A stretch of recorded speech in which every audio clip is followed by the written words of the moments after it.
고기사단 천년의 저자시 한종수 지음 자유문고. 기독교 세계와 이슬람 세계의 경계선에서 천년간 싸워온 기사들의 이야기. 비연금면 이사님께 한종수 2023년 9월 23일.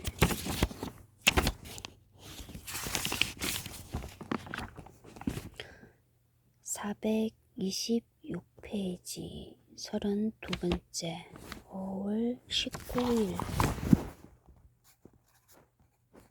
일요일. 586페이지 이 책의 발간에 함께한 사람들. 오청, 이재찬, 박진영, 이소민, 김희정, 김태영, 윤미란, 이정수, 류정재, 최영란, 이석현, 홍경기, 이혜진, 홍석준, 안세홍, 곽종훈, 정미화, 조정재, 김형민, 안세홍, 조찬영, 민경진, 박미정, 문성학, 정승훈, 배주식, 윤창민.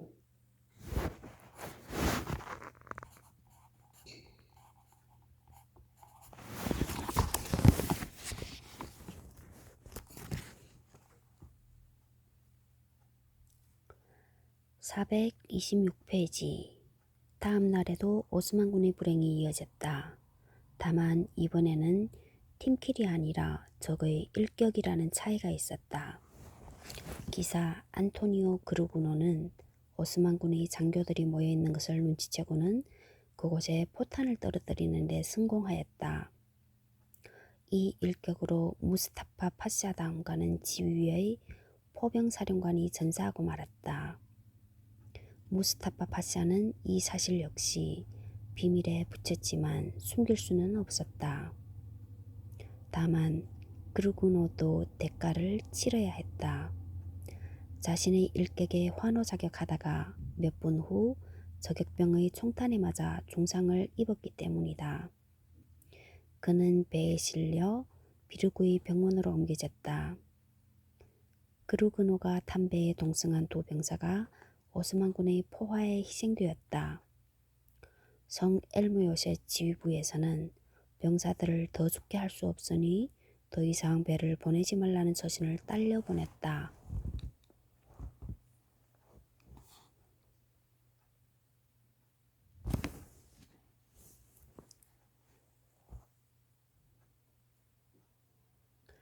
그래서 6월 19일 밤 이후, 오늘은 5월 19일, 그랜드 하브를 왕복하는 배는 더 이상 나오지 않았다. 427페이지 성 엘모요세의 함락.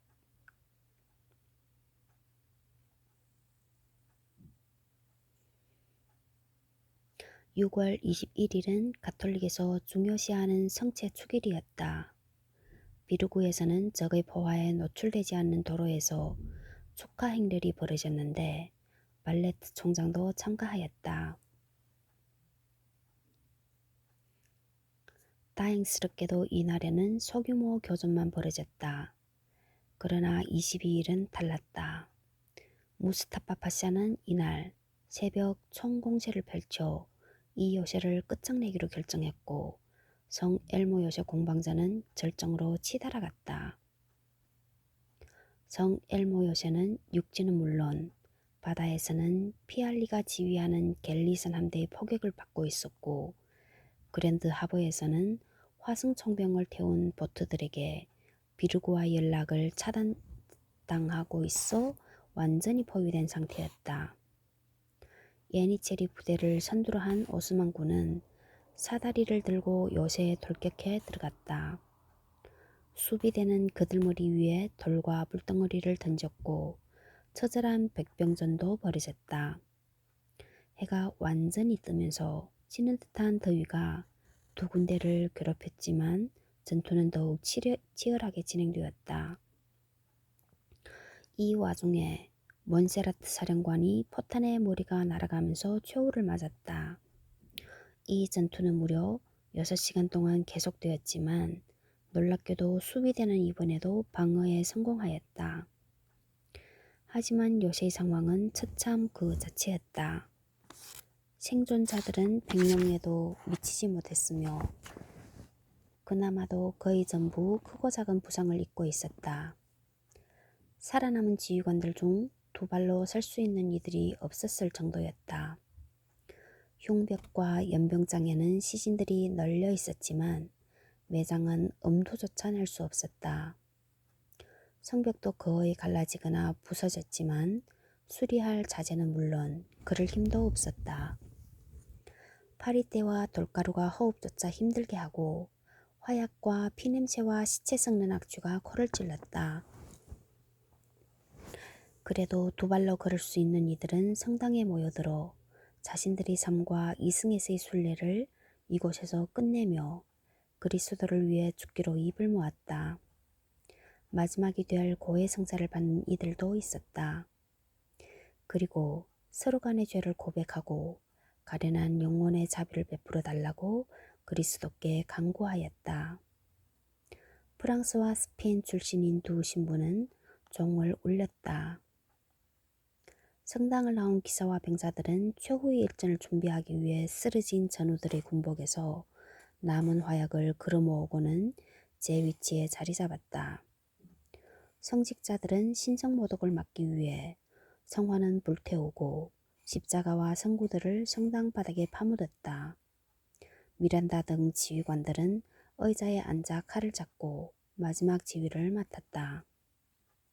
마지막 전령이 헤엄쳐져 비르구로 넘어가 이 결례를 발레트에게 전달하였다.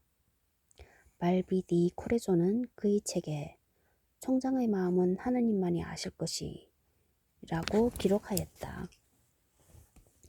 공교롭게도 6월 23일은 구호기사단의 수호 성인인 세레자 요한의 축일 전날이었다.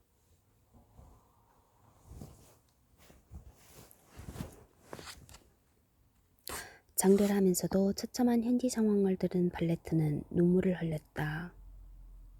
구원병을 보내자는 의견은 각하되었지만 작은 함대를 보내 포위망을 뚫어보자는 의견은 받아들여졌다. 로메가스가 지휘를 맡았고 15명의 기사와 지원병이 가판없는 배 5척에 나누어 타고 돌파를 시도했지만 별다른 성과를 거두지는 못했다. 대신 큰 피해도 입지 않았다. 오전 6시부터 이번에는 그야말로 끝장을 내려는 오스만군의 공격이 시작되었다. 빈자 상태의 수비대는 그래도 4시간을 버텨냈지만 화약이 다 떨어지고 말았다. 미란다와 에굴라스도 모두 전사하였다. 흉벽을 기어오른 오스만군은 수비대원을 보면 무조건 죽여버렸다. 무스타파 파샤는 몇 주 동안 당한 수모를 갚기 위해 수비대원을 포로로 잡지 말고 몰살하라는 명령을 내렸고 예니체리 역시 자존심에 큰 상처를 입었기에 같은 심정이었다. 이런 상황에서 항복해 목숨을 구해보려는 수비대원들도 마음을 돌려 싸우다 죽는 쪽을 택했다. 이탈리아인 기사 프란체스코 람프레두치는 요새의 함락이 임박했다는 신호불을 피워올렸고 곧 기사단의 깃발이 내려지고 오스만 제국기가 올라갔다. 이를 지켜보는 비르고 사람들은 모골이 송연해졌다. 모구송란 모골이 송연해졌다. 한국어로 이거 처음 보네.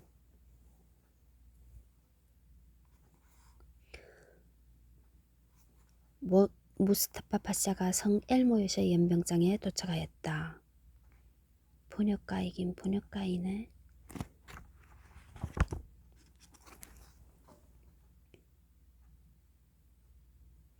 숨이 붙어있는 수비대원들은 화살 세례 속에 죽음을 맞았다. 하지만 기사들은 이렇게 편하게 죽지 못했다. 오스만군은 그들을 아치형 주랑에 거꾸로 매달아 놓고 머리를 둘러 쪼개고 머리를 둘러 쪼개? 인간이냐? 참.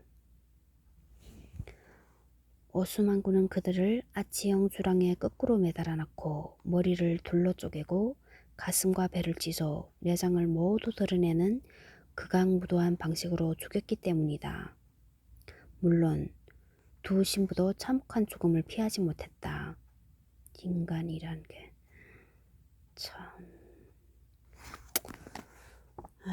얼마까지 흉악할 수 있는 거야?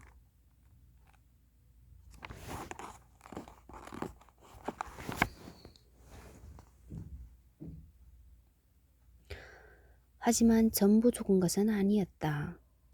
람프리의 두치를 비롯한 9명의 기사들은 해적들에게 항복했고 해적들은 몸값을 받아낼 수 있기에 그들을 잡아두었다. 몇 년 후 그들은 마치 죽은 자들 사이에서 부활한 것처럼 모습을 드러내었다. 그 외에도 몰타인 5명은 성문을 몰래 빠져나가 비르구를 바라보는 해안 동굴에 숨어 있다가 밤을 틈타 헤엄쳐서 비르구로 넘어와 요새 함락의 전말을 전했다. 무스타파 파샤는 승리를 거두긴 했지만 전 병력의 4분의 1인 8,000명을 잃었고 1만 8,000발이나 되는 포탄을 소모하는 엄청난 손실을 입었다. 그는 이때 신이시여 아이 성 엘모 요새를 얻는데 이 정도의 대가를 치러야 한다면 부모 비르구와 생리아를 얻기 위해서는 어느 정도의 피를 흘려야 합니까? 라고 탄식했다고 한다. 물론 오스만 함대는 보다 안전한 마르삼세트만을 얻긴 했지만 대가는 엄청났던 것이다.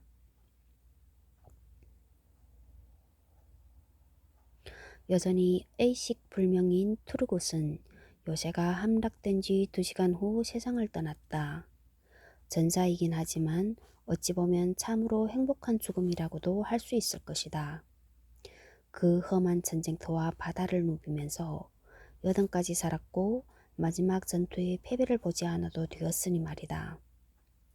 참고로 그는 전임자 바르바로사나 후임자 울리치 알리와는 달리 아나톨리아 출신의 순수한 투르크인이었다. 아나탈리아 출신. 무스타파 파샤는 그의 시신을 트리폴리로 보내면서 돌아오는 길에 화약을 실어오도록 지시하였다. 그만큼 성 엘모 요새 공방전에서 화약을 많이 소모했던 것이다.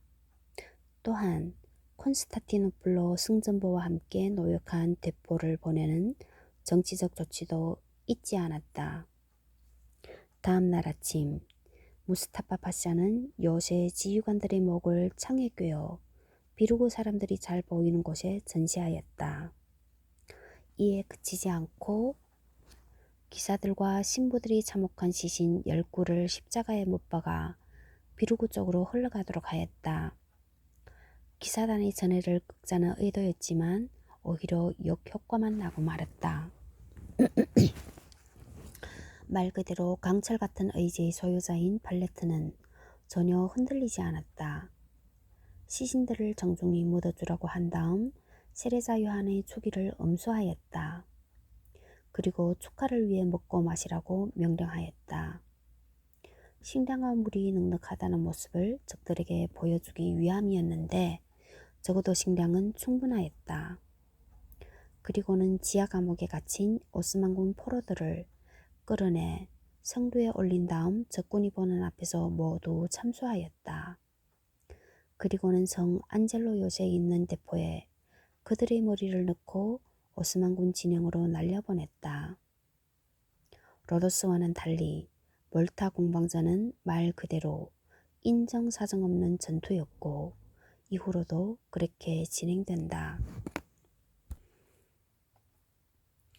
다음날 아침 무스타파 파샤는 요새 지휘관들의 목을 창에 꿰어 비르구 사람들이 잘 보이는 곳에 전시하였다.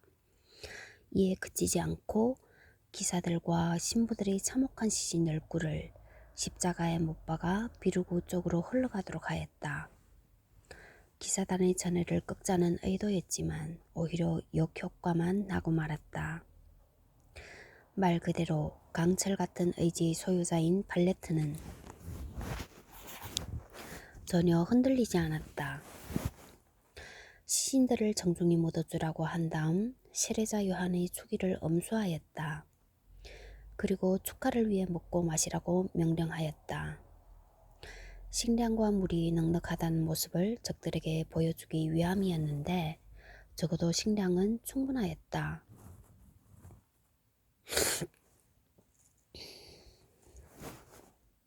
그리고는 지하 감옥에 갇힌 오스만군 포로들을 끌어내 성루에 올린 다음 적군이 보는 앞에서 모두 참수하였다.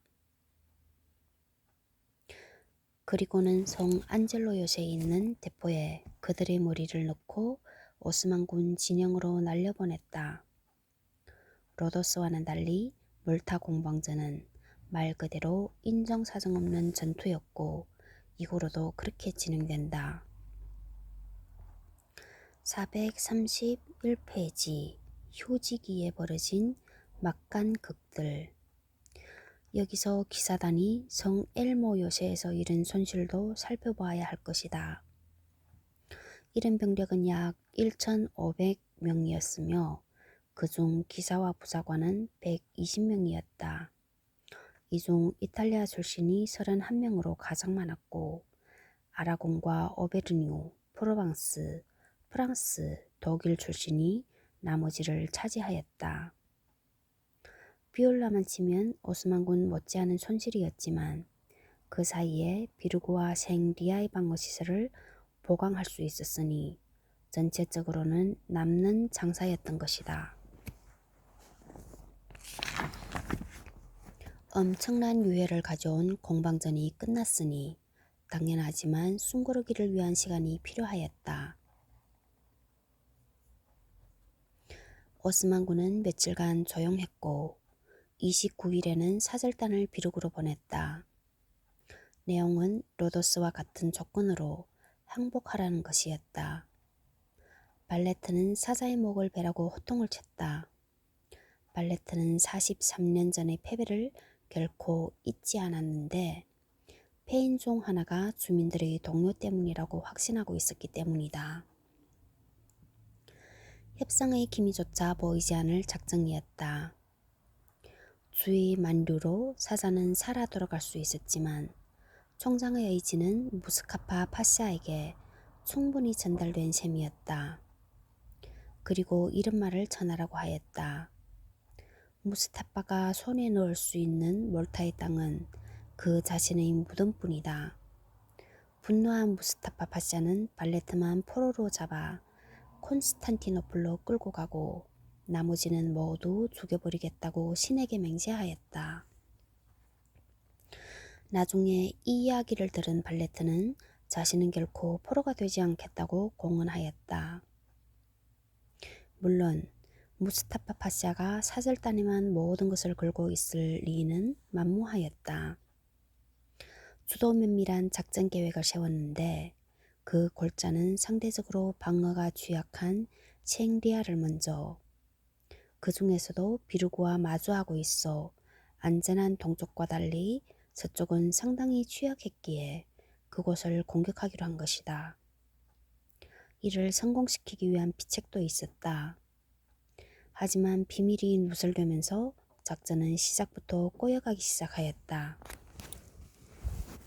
메메드 벤 다부드라는 투르크식 이름을 가지고 있지만 그리스 귀족으로 태어난 필리프 라스카리스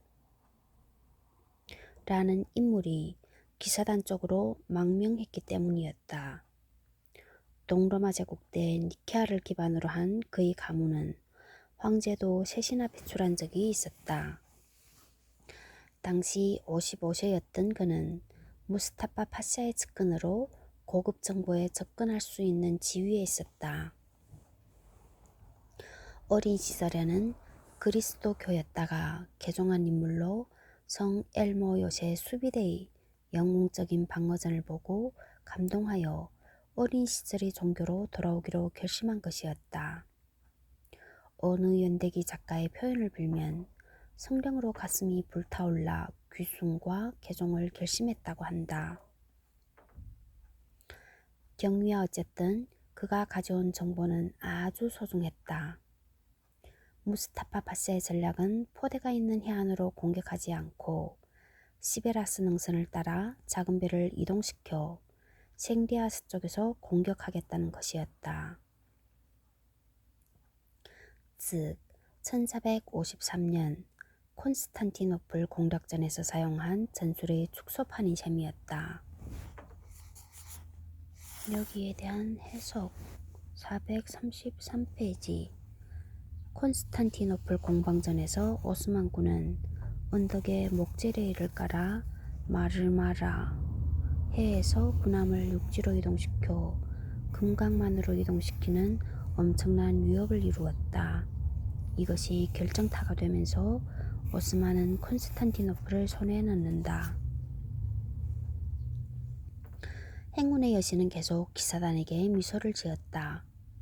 기사단 소속 두 척, 톨레도 휘하 두 척의 갤리선이 성 엘모 요새가 마지막 숨을 쉬고 있는 시점에 고초섬 북쪽에 닻을 내렸기 때문이다. 구호 기사단의 유럽 지부에서 떠난 42명의 기사와 56명의 잘 훈련된 화승총병, 남이탈리아와 시칠리아에서 온 600명의 보병, 그리고 25명의 하급 귀족이 작은 선단에 타고 있었다. 지휘관은 시칠리아 수비대 출신의 데 러블레스가 맡고 있었다.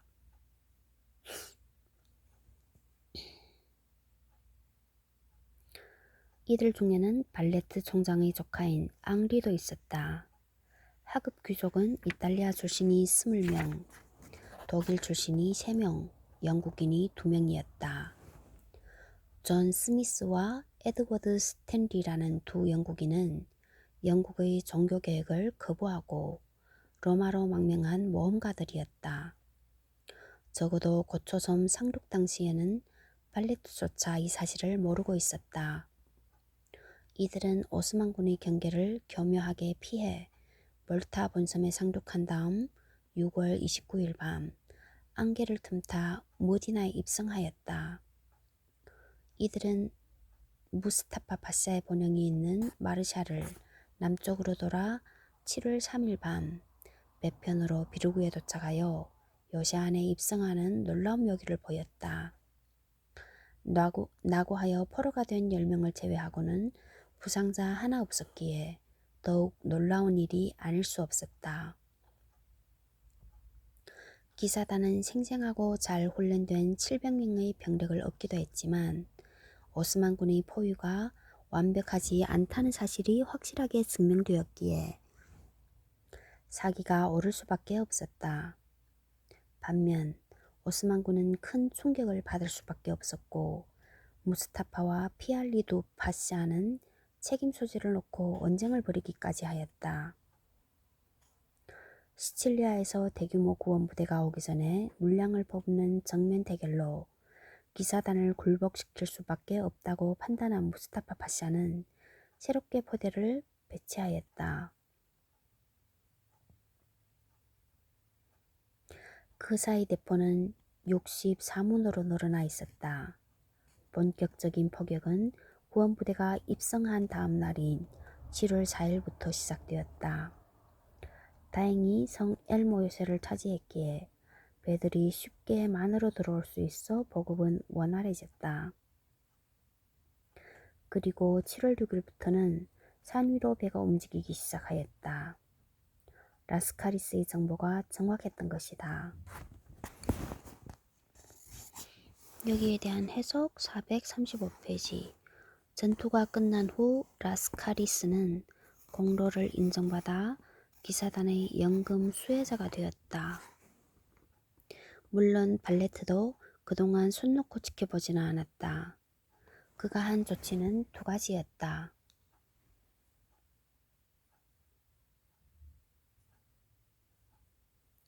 하나는 비르구와 생디아를 연결하는 촘촘한 부교를 놓는 것이었다. 이렇게 하면 두 지구는 하나로 연결되어 바로바로 병력을 지원할 수 있었다. 또 하나는 라스카리스의 말대로 적군의 공격이 집중될 생리아 서쪽에 쇠고리를 단 말뚝을 박고 이것들을 쇠사슬로 연결하는 작업이었다. 이렇게 하면 오스만의 배들이 접근할 수 없기 때문이다. 이를 본 오스만군 지휘부가 가만히 있을 리 없었다. 헤엄잘 치는 병사들을 뽑아 도끼를 쥐어주고 그곳으로 보내 말뚝을 제거하려 했던 것이다. 물론 수비대도 가만히 보고 있을 리 없었다.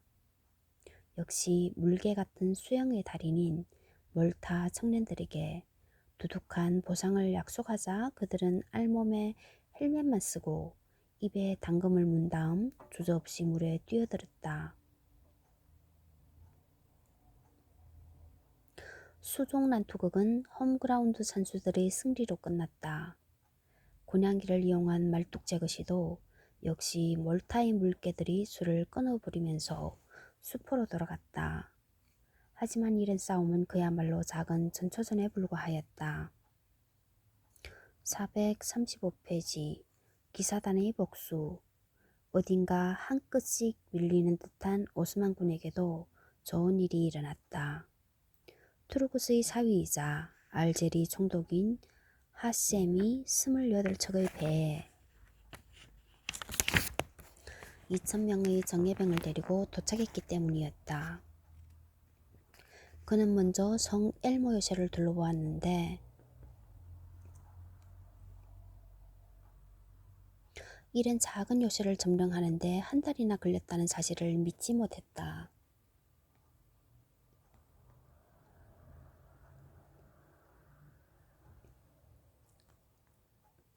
그래서인지 곧 벌어질 전투에서 자신의 부대를 선봉으로 삼아달라고 무스타파 파샤에게 요청했고 허락을 받아냈다. 7월 4일부터 시작된 포격은 열흘 넘게 이어졌다. 무스타파 파샤는 포격 속도를 높이라고 종용했는데 결국 탈이 나고 말았다. 7월 10일 지나치게 열을 받은 대포의 포신이 깨어졌고 거기서 튄 불똥이 화약고에 옮겨 붙어 40명의 병사들이 개죽음을 당하는 참사까지 벌어지고 말았던 것이다. 그럼에도 포격은 계속되었고 마침내 생리아 성벽이 균열을 내기 시작하였다. 그러자 오스만군은 7월 15일 동트기 직전 육지와 바다에서 총공격에 나섰다. 하셈의 알제리 부대가 선봉이었는데 그들의 목표는 생리아의 육지 쪽 성벽이었다. 공교롭게도 상대는 막 도착한 로블레스의 부대였다. 두 신참의 대결이었던 셈이다. 알제리 부대라고 해야 되지 않아? 해자를 넘어서 사다리를 놓고 성벽을 기어오르기 시작하였다. 부대.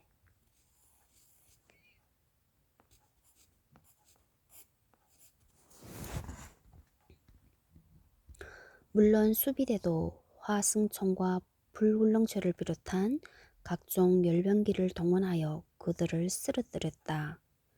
투르크, 스페인, 이탈리아, 아랍, 몰타, 세르비아, 그리스어 등 지중해권의 모든 언어로 내지르는 함성과 비명, 욕설이 전장을 뒤흔들었다.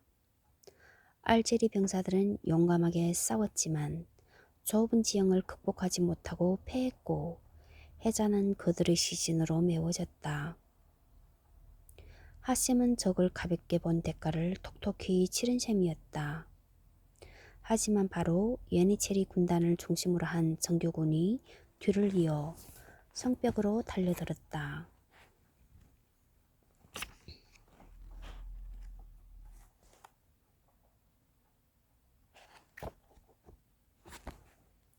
동이 트자 검은 옷을 입은 성직자들을 태운 채척의 배를 앞세운 오스만 함대가 모습을 드러냈다.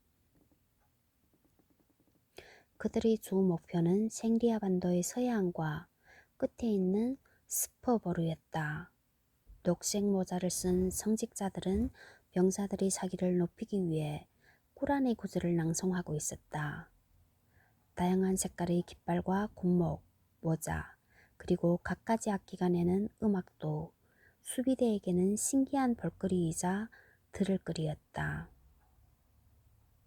2달 전 육지에서 보여주었던 퍼포먼스가 바다에서 재현된 셈이었다. 해안이 가까워지자 성직자들의 꿀한 낭송이 끝나고 그들의 배도 뒤로 물러섰다. 거의 동시에 요새의 포들이 불을 품었고 포탄을 맞은 배에서는 수많은 오스만 병사들이 쓰러졌다.